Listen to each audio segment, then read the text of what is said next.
Hello and welcome back to Paranormal NL Podcast. That's PNL Podcast for short. I'm your host and founder, Jen Noseworthy. Thank you for tuning in to UPRN, United Public Radio Network, 107.7 FM in New Orleans and 105.3 FM Gulf Coast.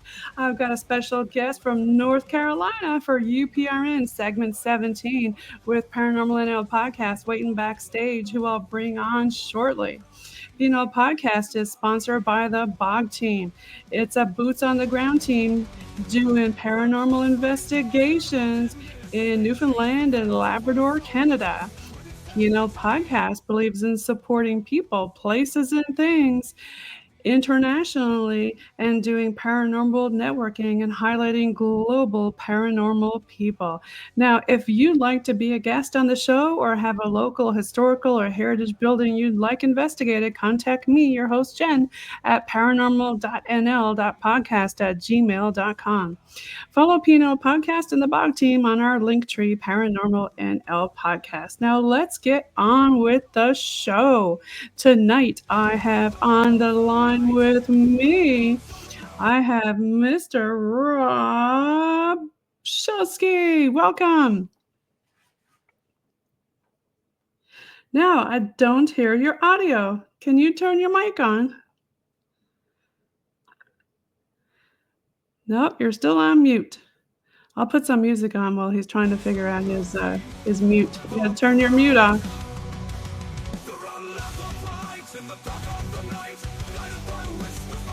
This right here, this music is Paranormal NL Podcast. BOG team was just released on all platforms. It's ready for purchase whenever if you want. And the music is by Robert Dumont from Paranormal NL Podcast. Well, I'm back. Oh, he found it. I'm going to go ahead and turn off the music here, and then we'll get Rob back on the stage here. Rob, hi, welcome. Thank you for having me. I really enjoy being on your show. It's been a while since I've been on any podcast, so this is new for me again.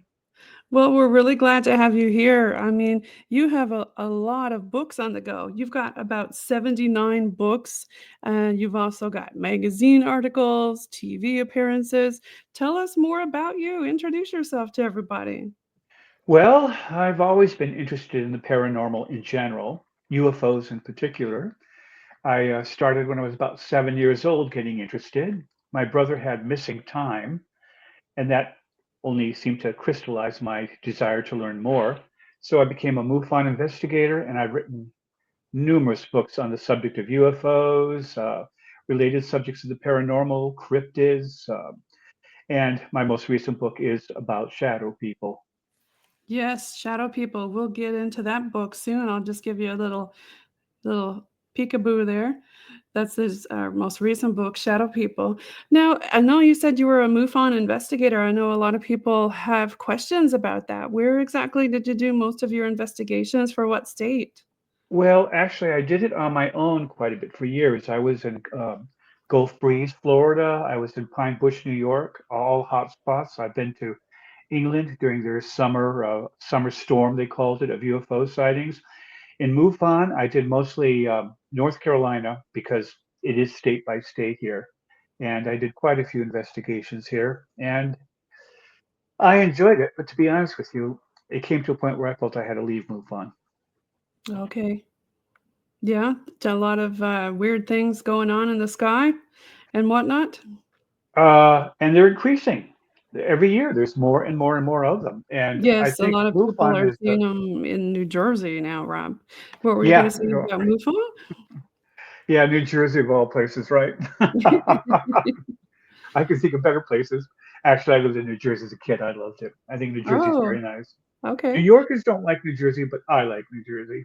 I think they have this feud going all the time. Do they? So, when you were with, MUFON, you did a lot of different field investigations. Yeah, I bet you came across some interesting cases. Did you wanna share any of them without divulging, who, what, where, and when, or Well, it's interesting because some of them are quite cut and dried. we're very scientific in our approach. We go out there, we measure, we interview people, we check the locations. If there's any landing, we look for any sign of that. We look for any oddities. We check radiation level backgrounds. We check the weather, and we check the weather specifically where the person saw the sighting and under what conditions, because that's really important. I had one Okay. case where a woman said that she kept seeing this silver sphere. She'd seen it 3 times in the same area. So she drove me there, and I looked, and it was right near 2 airports, a small civil one and the international airport in Raleigh. And it was cloudy weather. And I don't think she was lying about what she saw, but I think it could have been the nose cone of a jet peeking through the clouds as it made its turn to head north. Uh, Okay. she insists it wasn't, but we have to err on the side of caution. If there's any doubt whatsoever, we can't declare it as being one. We have to be really careful about that. We don't want false data. We want a lot of data, and that's kind of how we did it. But That's the yeah, thing about the scientific method, you gotta rule everything out, right, when you do these investigations. absolutely. And of course, you're getting people whose stories tend to change. First, she said she saw it about 5 seconds. Then she said she saw it about 30 seconds when I questioned if it could have been the nose cone of a jet. And she said, "Oh, no, I saw it for a good 30 seconds." It's like, okay, well, that changed. And it's a big difference between 30 and 5 seconds. Then I had another case where a woman said that she saw an alien in her bedroom and she wrestled with it and she uh, called the name of Jesus Christ several times and she choked it. She choked this alien. She wrestled with it and choked it and it vanished. That was Okay. not that was not a sighting that I could report. That was strictly anecdotal, and I don't think she might have been in her right mind. I don't know. Well, I that hate that to say comes, that, but I mean, hand in it was the strangest one I've ever had to deal with. well, it comes hand in So, hand when you deal with the paranormal or anything Fortean or metaphysical or, UFO. You gotta rule everything out first, right? oh yes, So yeah, so tell us more about some of your magazine stuff that you did. I know back in the day you worked with a lot of different magazines. oh yeah, I worked for Alien Skin magazine for 4 years almost, and I was the resident columnist, and I investigated lots of stuff. Brown Mountain Lights in Morganton, North Carolina. Uh, the I can't think of the name of them because with an M in Texas, there are also lights that you see the distance. Like my mind's a blank right now. Yes, Martha, Lights in Texas. Martha, I think it's called Martha Lights, Mhm. Marj. And I also explored the Devil's Tramping Ground here in North Carolina, which isn't far from where I live, about 15 miles. And it's a very strange place to go to. And I also wrote articles for various magazines in Britain, in the United States, besides that. And I've been on expeditions with the editor of Alien Skin magazine to spend the weekend at haunted mansions and investigate that kind of thing as well. My Right. primary interest is UFOs, though, and time traveling. Okay. Yeah. So tell us more about you said some instances in North Carolina that you just referenced. Well, I went to the Devil's Tramping Ground. This is a open area, about 50 feet in diameter, circular. Nothing grows in it. It's in the middle of the woods. You have to Okay. walk into the woods to see it. And as the trees get closer and closer and closer to it, they get more and more stunted. So right at Hmm. the edge of the circle, they're dead. They don't Hmm. grow at all.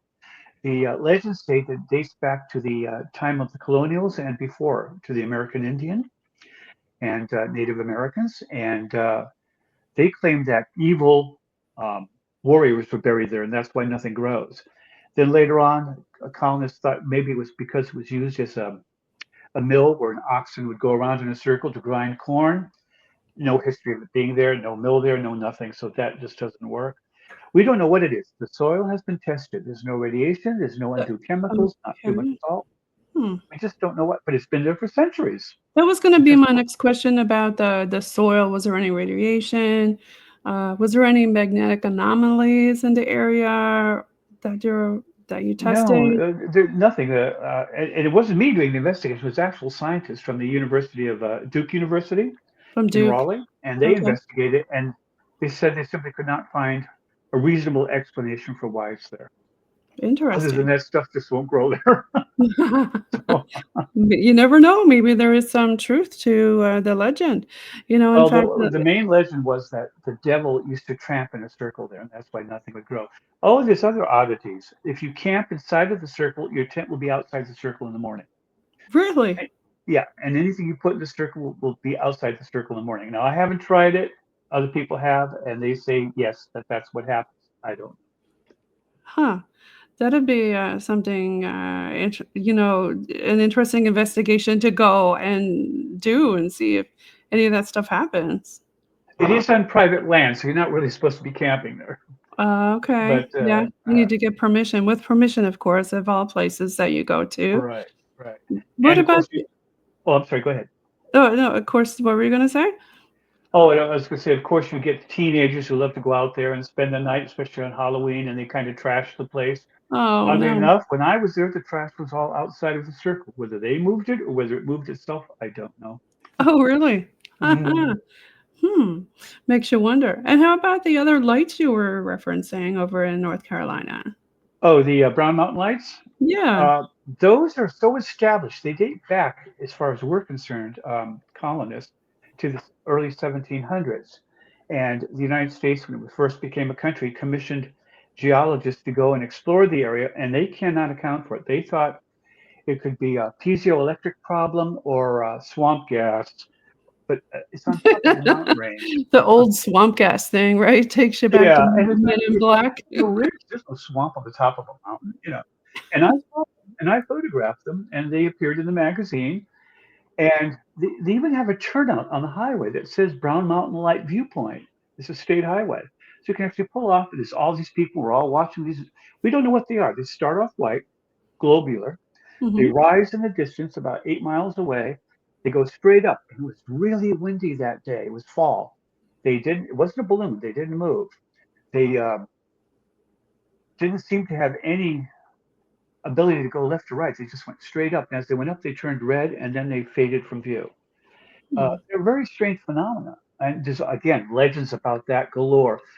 Indian maids, Indian tribes said that the Indian maids went looking for their warrior husbands with torches, and that's what you're seeing. Hmm. But this is how far back that dates. And by the way, there are lights just like it in Australia in the Dugong mountain range. Same thing.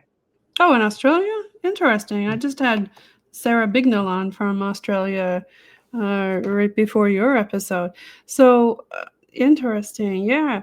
I'm wondering now, I thought in the back of my mind, I thought I may have seen a show or something where they talked about the lights being from headlights of cars. And when it's foggy, it, does strange things to the lights. Has that been one of the Uh, that's suggestions? that's the Marfa lights in Texas. Right. Unfortunately, the sightings of Marfa lights date way back before there was ever such a thing as an automobile. Okay. Before a road Okay. was even there, it dates Yeah. back to the very early 1800s when there were no cars and wouldn't be for another 70 years or so. So that Hmm. doesn't really explain it. There's also a road in the Ozark Mountains that has lights that appear on it, and you can chase them, but you never catch them. And there's Hmm. a lot of these things floating around. We don't know what they are. They're not ball lightning. They last way too long for that. They're not swamp gas in most cases because they're not in a swamp or near a swamp. They're not balloons. They're not because those would have blown around in a high wind. And so I don't know what they are, but I know what they're not. So if you're listening, in the comments section, if you've experienced these lights, let us know in the comment section and tell us what you think. So let's switch gears and talk about your books. And your most recent book is Shadow People. I can bring that on stage here so the folks can see. And there's your book. And my kitty cat approves of it. He's talking about it too. I see yours is in the background getting a big bath. Oh, my cat. That's actually an alien in disguise, It's an alien in disguise. I one of love it. 11. I love it. He was born in my closet, so he likes to hang out in the bedroom here. So, Aw. Well, tell us more about your new book, The Shadow People. well, I got interested in the book because I've seen shadow people a few times. I think everyone has. I'll bet you've glimpsed something out of the corner of your eye and turned thinking someone was there and no one was there. Right? And sometimes it could be an animal, like a cat or a dog walking through the room. a branch Mhm. scraping against a window or a leaf blowing by or a bird flying. Most of the time, that's probably what it is. But sometimes it's not. And sometimes it's physical. And that's what really got me going into this. Shadow people do seem to exist. And I'm not sure what they are or where they're from, but I have some ideas about that. And I think that they exist in our world, have existed here because they appear in history way, way back. There are reports of shadow people throughout history. There are reports of creatures that are like shadows. We call them genies. They were called the jinn The in the gin, Middle East. right? Yes. Yes, and quite often they were considered to be shadowy. We have shadow people in our modern culture. The Hat Man is a good example. The I was Slender just Man gonna is ask another. you about them. Yeah, the Hat Man, Slender Man. I've had a lot of people talk about Hat Man all over the world.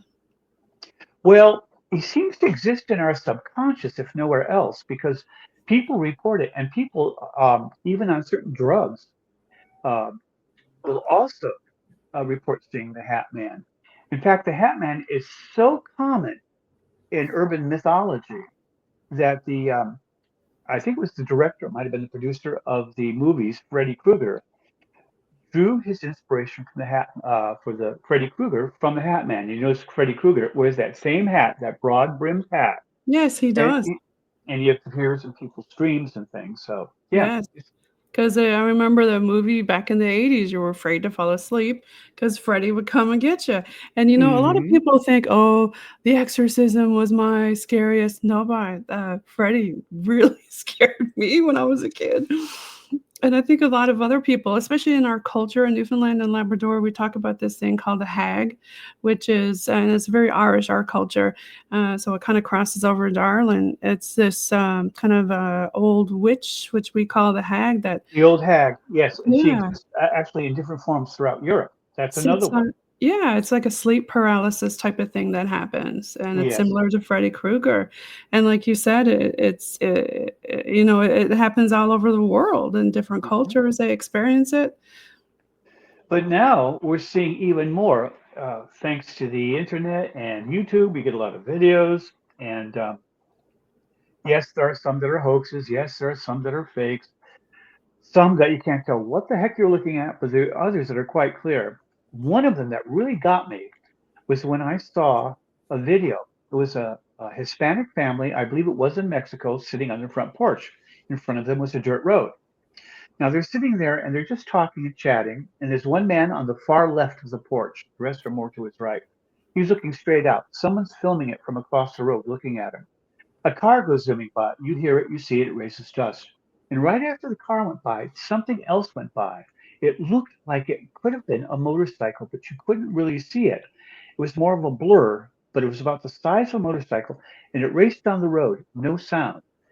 Now, it was just a flash. It just went by in about 2 seconds or less.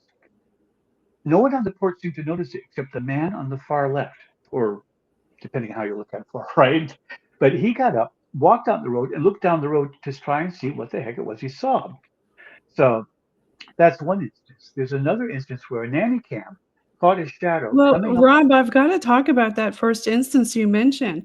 I had a Right. gentleman on the show, Sam Baltrusis. He's an author, you may know have heard of him, and, he talks a lot about Salem and things like that, and, he was actually doing, an interview on a show, Beyond the Haunting Investigations, and I've had them on the show too, but at the very end of the show, they were talking to Sam, and a shadow went by on and it flew right into the building, and I had to tell him, "Hey, that," because he said he was being followed by a shadow entity most of his life. There's a bit of history beyond, um, historically why, but he looked back at it and said, "Yeah," he said, "That's the shadow figure that's been following me." He looked at it and he went back and saw the footage. So, And there was and a case of several disc jockeys on a podcast all on the screen at the same time, and a right? shadow flitted by one in the studio just like yours, quite clearly. And the other three saw it that because they saw him on camera as well. And they said, "Did you know that he thought it may have been a ghost? It looks like a shadow." No accounting for it. never didn't show again. But this goes on and on, over and over and over. Well, There's Tommy Cullen, do you know him on podcast? He recently had some, wasn't a shadow figure, it was like an orb like flashed right in front of him while he was interviewing somebody, and I've done some, I guess, live ghost hunts on air, and it kept telling me, I'm behind you. Like, I didn't see anything. I don't know if any of the listeners did, but if you see anything behind us while we're talking in the comments, let us know. if I do, I'll probably disconnect. I think these things can travel through wires. I'm not sure. They don't seem to be substantial, and yet they also seem substantial. I don't know if there's more than one kind. If something is involved with cloaking devices, like maybe that motorcycle, whatever it was, or Could if it's be. interdimensional beings, or both. If that's the problem, we don't know what these things Well, let's go to what you just said about traveling through wires. Um, I talk with a lot of mediums and other people, and they say yes, that they can travel through things. So they always say to, protect yourself while you're talking and doing investigations and things like that. So, in honor, I guess, of the mediums listening or watching, here's some sage, and I'll sage the mic and whatnot, and say a few Hail Marys for you, and there you go. are. Are you Catholic? Nope. But you say Hail Marys?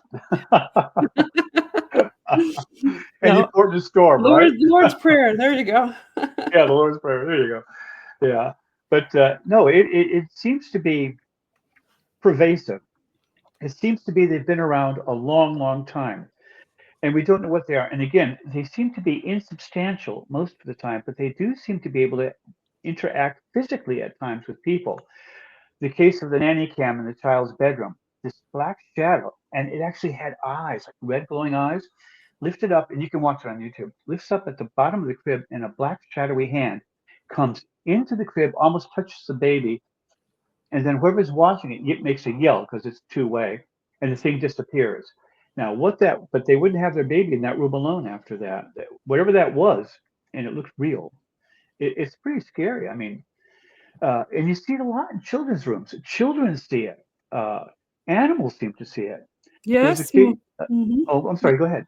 Oh, well, I wanted to know, did your cats ever experience seeing things like that? I think my cats are crazy. I don't know. They're always staring up at the ceiling or one part of the wall. I look around. There's no bug. There's no nothing there, and it gives me the creeps. It's like, stop that. But there's not much you can do. But yes, the animals do seem more aware of it than we do. They also have different perceptions and ability to sense things as far as physically smell, sight, and touch. They have a different ability to see and to smell much better than we do. And there was a case where a woman's in an apartment. This is also on YouTube. People can watch it. Her dog starts barking, runs from her lap to the hallway, and starts barking down the end of the hallway. She gets up to look, and this shadow figure leans out from the kitchen, which is at the end of the hallway on the left, and looks at her, and she screams and it darts back. She thinks someone's invaded her house, so she, with the dog, runs to the kitchen, looks in. It's a galley kitchen, dead end, nothing in it. She looked all over it, nothing. But there clearly was something on camera, and it scared the heck out of her.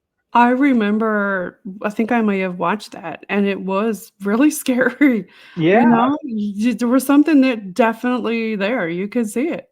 and quite Oftentimes, well, they tell us when we're investigating, we like the dark. So, when you have the lights on, you won't necessarily see a shadow person, but when you do, go dark, and often, if the place is haunted, it's haunted, right? You're gonna see and experience stuff, in broad daylight, whatever. But in the evening, I mean, or when you black it out, you are gonna see the shadows easier. They're blacker than black. they're like black on black, aren't they? They're Yes. so quite often though they will have glowing eyes, either amber or red, like the Hat Man uh, supposedly does. But also, I don't think In the comment section for the people listening, if you've experienced Hat Man or shadow people, let us know. Tell us what you think. What did you experience? A lot of people, like he said, you see the red eyes. They've got the different hat. different variations, like you said, of the hat, but it's definitely Hat Man. And what about Slender Man? You made mention to him. Slender Man is supposedly an urban internet myth. He was That's tall, slender, and he would appear supposedly to kids, but it was strictly an internet thing. But two kids killed a third one to appease the Slender Man. So whether or not we think these people are real, whether or not they are real, they're having an impact on our society, and it seems to be a negative one. Therefore, for that reason at all, alone, it should be investigated. And it's not really being investigated very much. And that bothers me because if something can cause people to commit murder, like children, killing another child to appease a slender man, then isn't it important enough to research this a little and see if there's anything to it? Yeah, I heard that too, that it was a big internet sensation. And then for the people listening, if you do or are experiencing anything like that, comment and let us know. And, maybe Rob or one of us can reach out to you or send you to somebody who can help you figure out what's going on. The I think the shadow men are not nice people. Now there may be more than one kind. I don't think they're ghosts. I don't think that they're haunting. Um, in the sense that a ghost can haunt. I'm not saying there aren't ghosts because I think there's evidence for that too. But I think shadow people are entities either from another dimension or from a greater reality in our own universe. I've We heard them feel called the Watchers, Rob. Like they watch, they kind of just stand there and they they stare at watch you. a lot. Yes, they watch a lot. They don't seem to interact nearly as much as they do just watching. Uh, and yet, when they do interact, it doesn't seem to be good. There's a case of a Japanese woman. She had two children, and they were playing at a little table in the living area, and there was a step up area, like a little platform and a window. And this little girl was talking to someone that the mother could see. She was right in front of her, standing there, talking to someone uh, we saw off camera, but nothing. And then she started screaming. And the other little girl who was with the mother sitting there turned around and started screaming too. The mother didn't see anything, but she swooped in, grabbed both the kids, and left the room, left the building. Hmm. It was that scary. So, what was that? What were the kids seeing that the adult couldn't see? And do kids have a better ability to see it than we do? Right. That's a big thing that we talk about medically, with the pineal gland. Theirs is not all shriveled up like ours. Maybe they do see more than we do. And of course, they're not like us biased and, oh, that kind of fantasy stuff don't exist. So, Well, and also children haven't got well-developed wetware yet. Uh, mhm. as a child, I had synesthesia up to the age of 7. It's rare. It's quite uncommon, but it does occur in like 3% of the population. And synesthesia is where your brain can see sounds, um, see colors. When they're hearing music, they see colors. With me, I could run my hands over pictures in books, and I could taste them and smell them. Oh, And wow. this, yeah, and this lasted to about the age of 7. And scientists think it's because the brain's not really hardwired yet when you're just a Hmm. kid, and it hasn't really fixated on each sense yet, and it's cross-wiring a little bit. But there Yeah. are some adults that can actually see bubbles and stuff when people talk.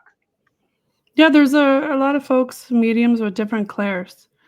There's Mhm. several different clairs for sure that people are gifted with, and a lot of people say we all have the gift, but we just need to learn how to tap into it on different higher frequencies and meditation and things And like that. how's that working for you?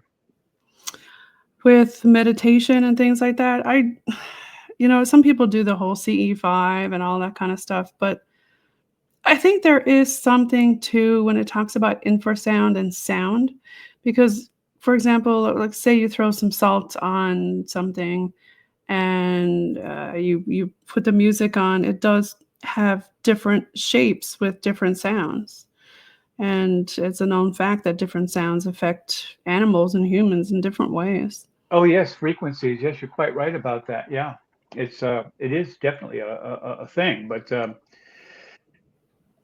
I also there are some things like certain drugs, like I think it's DMZ, DMT.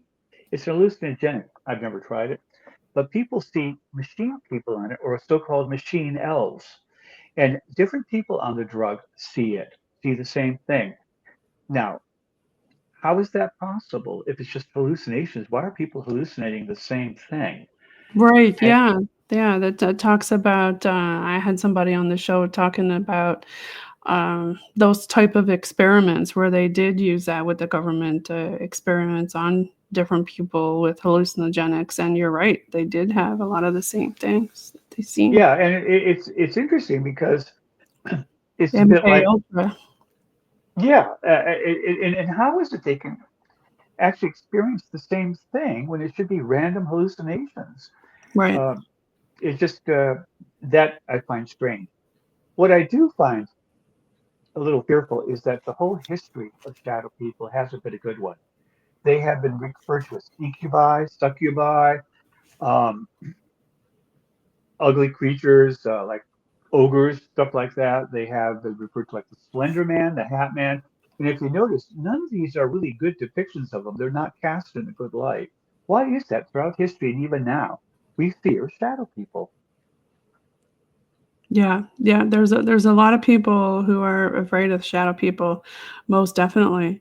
Now, you've got, a lot of other books that you've written when it comes to, your science fiction, trilogy and some other books. Did you wanna talk about any of those? Well, uh, there's a lot of subjects there. I could talk about the Mandela effect. I've written a book on that. I could talk Yeah, about, sure, let's talk about that one. That's an interesting one. okay. Well, the Mandela effect is a strange phenomenon where people have memories that are wrong. Now, the weird thing about this is the number of people who can have that same memory wrong can be in the hundreds of thousands or even millions in some cases. Not only do they get the memory wrong, they all get it wrong the same way. Here's a little question for you. What color is chartreuse? Chartreuse? Chartreuse. Oh my gosh, now you're gonna test me. I'm getting some kind of red, is it? I don't know, I don't. Bingo. Now, see, it's not red. It is green. It's a lime green. Okay. The French word is chartreuse. And whenever anyone gets it wrong, they either call it red, reddish, or maroon, or reddish purple. Why do we all think of the same wrong color with regard to them? Interesting. And that's Yeah. kind of, since we're in March, we're talking about green, but why is that though? That is weird. Well, there's a number of explanations for it. One of them is this false memories. The problem with the false memory theory is some of the Mandela effects seem to be physical. We can Hmm. actually point to them and say, look, this is how this was, and now it's not that way. For instance, the CIA released a lot of reports under the Freedom of Information Act dating back, to the Kennedy assassination, things like that. And in their files, in their archives, and anyone can go and get them themselves, they're online now, they can have two completely versions of the same event where they turned out completely differently. And that's the Mandela effect.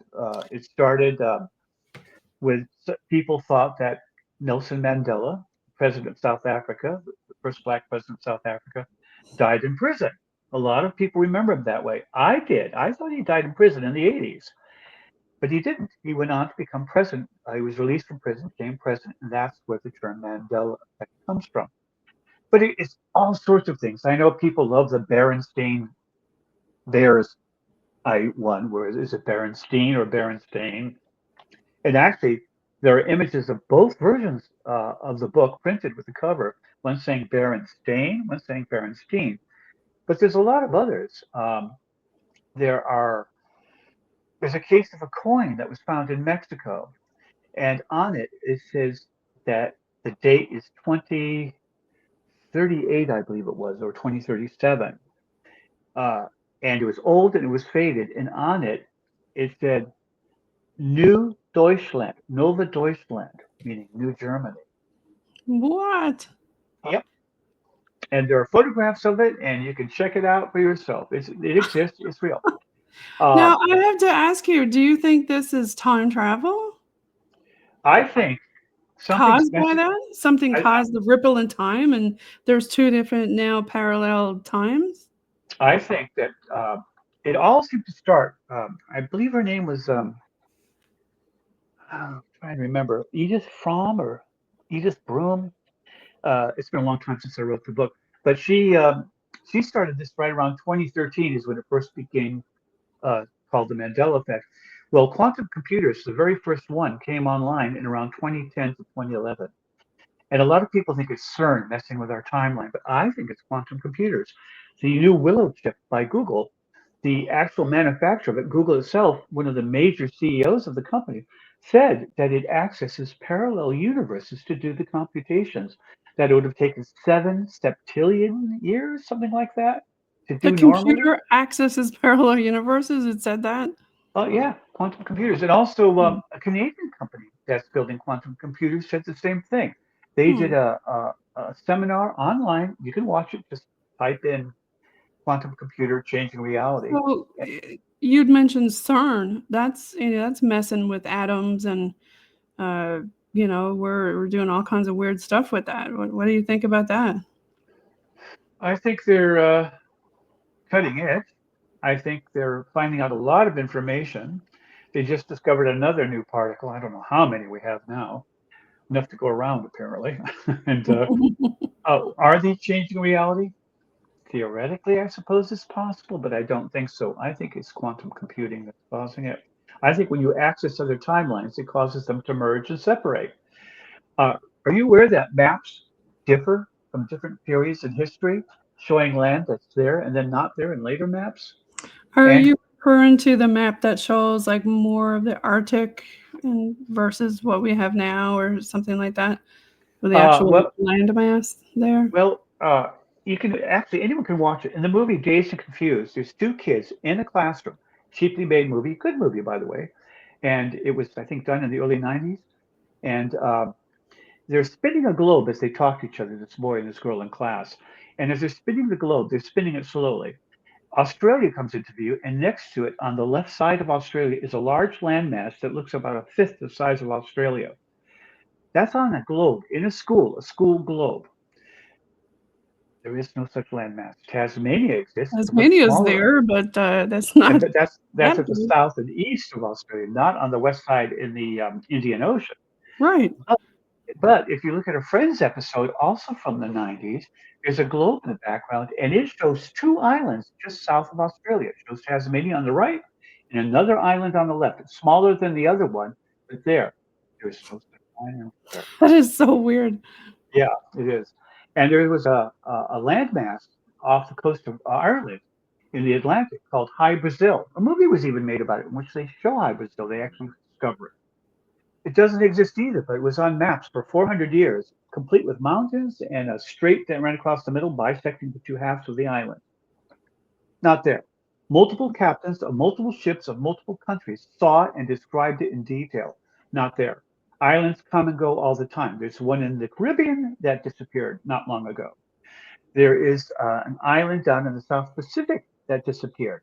There was one up north of Japan, off the coast of Russia, that had Wow. trees, flora and fauna. They drew pictures of it.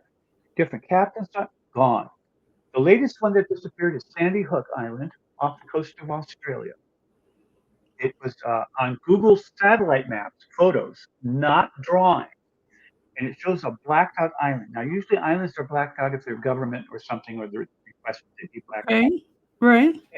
and it's gone.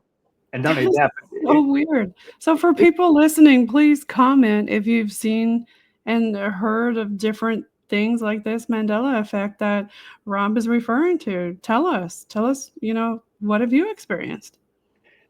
uh, also mundane things like Kit Kat bars. Thousands of people thought they had a hyphen between the word kit and cat. Right. Uh, Yeah. no, Nothing. no hyphen. Hmm. Jiffy peanut butter. You know Jiffy peanut butter? Right. Jiffy. No, so never was. Never existed. The company itself never existed. What do you mean? There's a Jiffy. Jif peanut butter, but there was never a Jiffy peanut butter, and yet everyone remembers Jiffy peanut butter. Yes. That's how I remember it. Jiffy. No, Is it JIF now? just JIF, and they say it was always that way. Ford struck the Ford logo. It has an F for Ford. It's a very Yeah. fancy cursive F with a cross across it and a dash on it. Mhm. Um, they said it has always been that way ever since 1912 when they first started using the logo. And yet there's a medallion struck from a World's Fair in the United States. I believe the 64 World's Fair. I think it was in Seattle, Washington. And it clearly shows it doesn't have on it an actual That's physical coin. And yet there's another medallion struck that shows it with that. And yet Ford insists only one medallion was ever struck, and they stand by. This goes on and on all the time.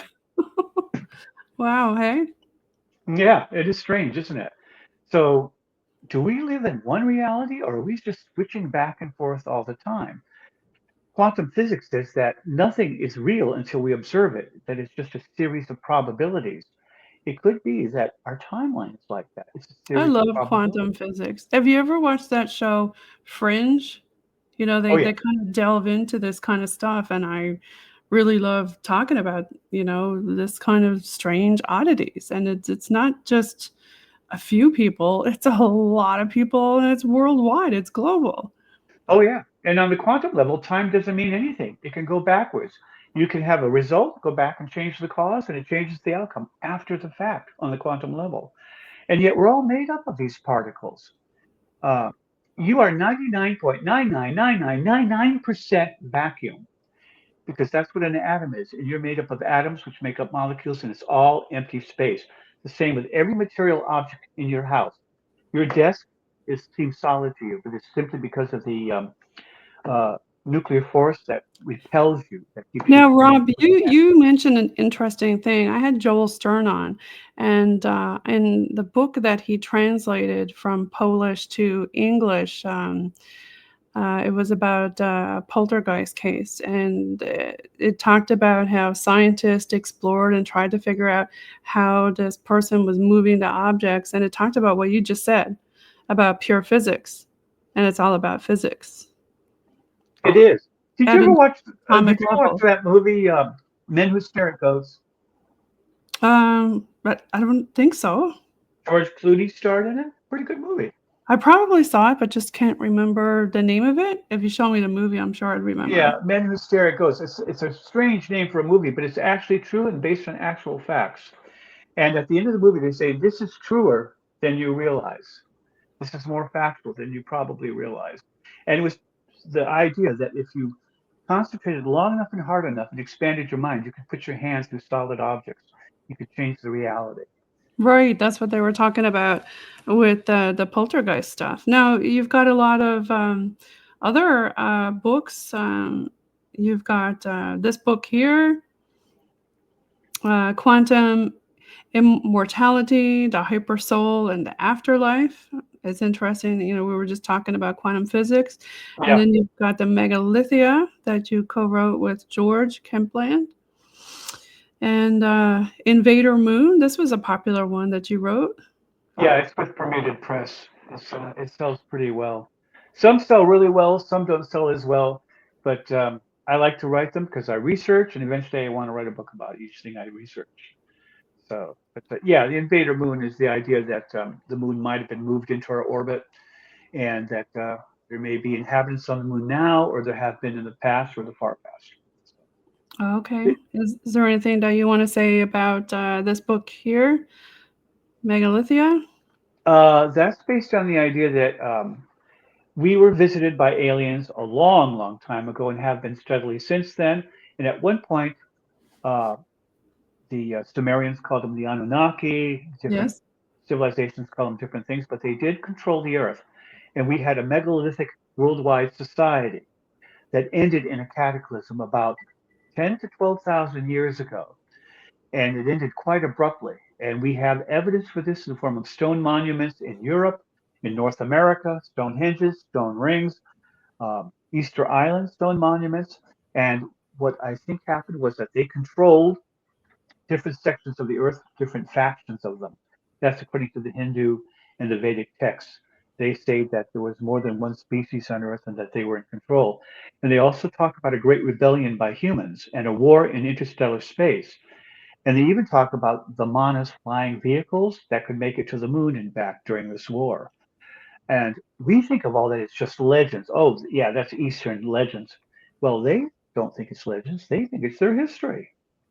Wow. Oh, but Yeah. the arrogant West likes to think everyone else's background is myth and only ours is real. I guess I don't know.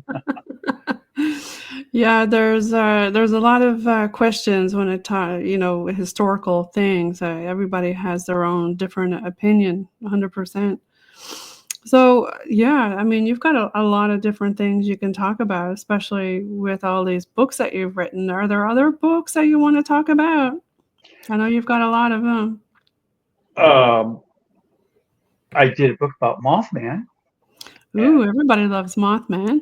I had a gentleman on from the actual museum up there you can listen to in season 2. Yeah, I went up there. I'm trying to think of the name of the town. I want to say Mount Pleasant, but Yes, it is, yeah, Matt. Yeah. yeah, it's right on the border with Ohio. I think in West Virginia, Mhm. and it has quite a history too. And the Mothman has been sighted around the planet in places like Afghanistan, Egypt.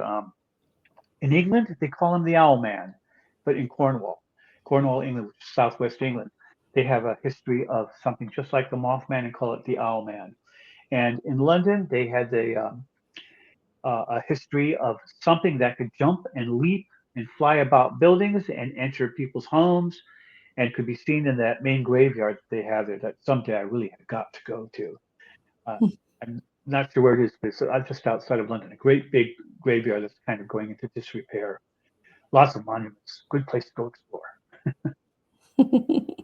Yeah, the Mothman, that was a good movie for sure, and it was very interesting in what happened. And if anybody listening in the comments, you can talk about if you've seen any strange Mothman happenings or experiences. Well, they've seen it in Chicago. They've seen it in New York. They've claimed to see it at the Fukushima disaster. They claim to this thing apparently can see when something's going to happen and seems to want to be there, almost as if it was a tourist. It always seems to be. I've heard a theory on that it was some kind of military jetpack thing. What do you think about that? No, the pictures don't show that at all. I mean, first of all, jetpacks aren't long lasting. They're mere minutes, about 5 minutes in duration, most of them. And they that even if they were, what are they doing at places like I was thinking the same thing. Mount Pleasant, and Fukushima, right when disasters occur? I mean, how can they figure that one out? But they somehow, whatever these things are, they do. The theory behind it is that say you had a village between two very high mountain ranges. For those villagers, all their life, with no outside contact, no roads, no communication, they would think that was their entire world. But if you Right. climbed to the top of a mountain and looked, you could see much further. And they're thinking that that's how Mothman is, that his sense of time is not like ours, that he can see up forward in time at least. I don't know if he can see backwards, but he can see forward. We just can't perceive it from his perspective. So, if that's the case, then these things are harbingers of doom. Yeah, it makes you wonder, what is happening? Now, let's see. We've talked about UFOs. We talked about all kinds of things. We haven't talked about cryptids much. Do you have anything that you'd like to talk about cryptids? There are a lot of cryptids. There's even, I think they call him Celery Man. He looks like a Celery celery man? stalk. Yep, What? dog. Oh, Dog. tell me Oh, about yeah. this. Celery man. Well, people see this thing that looks like a giant stalk of celery, but has arms and legs and walks around. Then there's the dog man. There's Well, that I've uh, heard of, but tell me more about the celery man. well, there isn't a lot more to learn other than the fact that some people have seen him, but no one's taken a good picture of him yet. Although there was Okay. one kind of fuzzy one. I just wish they could take clear pictures. Don't you? Just like of UFOs and things. Although of UFOs, we're getting good pictures now. UFOs exist. Even the federal government has stated that. The American government. There's no doubt. They And have. we don't know where they're from or what they are or why they're here. But do they exist? According to the federal government, they do. But they're not a threat. How do they know that when they don't know what the heck they are? How do you say that's not a threat? You see the strange thing floating in the sky. in a commercial airlane or over a military base. Oh, it's not a threat. Well, what is it then? They look Maybe like they know giant. something that we don't. Maybe they've already met them and they are peaceful. But then, of course, most humans, how do they react? Fear. And what do? Violence. Try to kill it. Don't try to talk to it. Well, You yes know? and no. UFOs, I think, are dangerous. I researched it intensively, and I can cite numerous cases where people were injured, property was damaged, and people killed. And I'm not talking one or two people here. I'm talking hundreds of people in the Now, Soviet folks, Union. listen up. Rob was a field investigator with MUFON, so he knows what he's talking about. Keep talking, Rob. Right. And I don't see that they've done anything good for us. I mean, a lot of people think, oh, there are space brothers, and then they said, well, and then I come up with all this about the damage they've done, the deaths they've done, the injuries they've done, the people have died, and people have been badly radiation burned and stuff, and they say, oh, well, that's not the same aliens, that's other aliens. Okay. I said, well, why aren't the good aliens stopping them? And their answer is, well, they believe that we should be allowed to progress in our own way without interference from them. So it's a hands off policy. I said, but it's not hands off for the bad aliens, apparently. So why aren't they trying to keep them from bothering us? So our space brothers don't seem to be doing a lot to help us. But Hmm. but the injuries, the deaths, and the property damage extends everywhere. People disappear. Did you know that about 60,000 people disappear in America every year? And it's not due to kidnapping. It's not due to trying to start a new life, the new identity. It's not due to murder. These are, according to the FBI, that they are doing this. And every year, 60,000 people are disappearing. In Australia, one year, there's a total of 28,000 people who disappeared.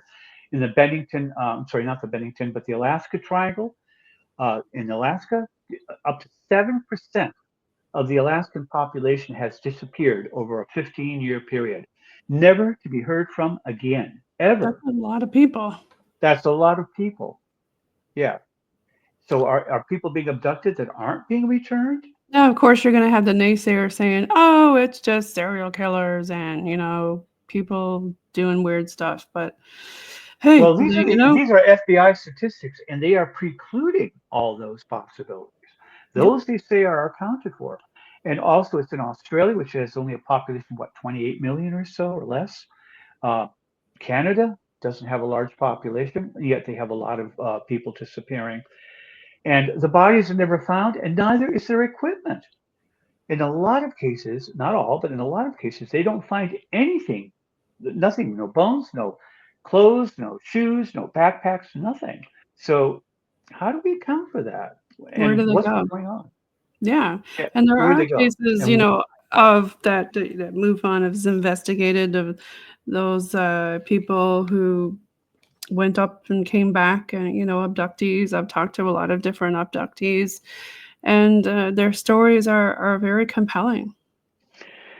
they are compelling. My brother had missing time. He and a friend went camping in the desert.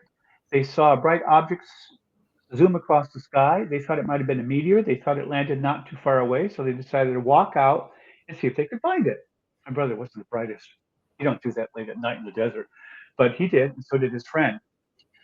The next thing they remember is they're breaking camp in the morning and waiting for their friend's father to come pick them up. They never talked about it for 20 years. Then one day in the shower, my brother had a piece of something come out of his elbow. It looked like gray plastic, but it wasn't. It was more like ceramic. And suddenly his memory came back and he remembered that incident, which he had forgotten about all that time in Southern So he had California. an implant in his elbow? A small piece of something which he Wow. threw away. He didn't think. He just thought maybe he'd gotten it from a scrape when he was riding his motorcycle and it tipped over or something. He didn't think anything of it. To But the he really people listening, if you're an abductee or if you've seen a UFO, chime in the comments.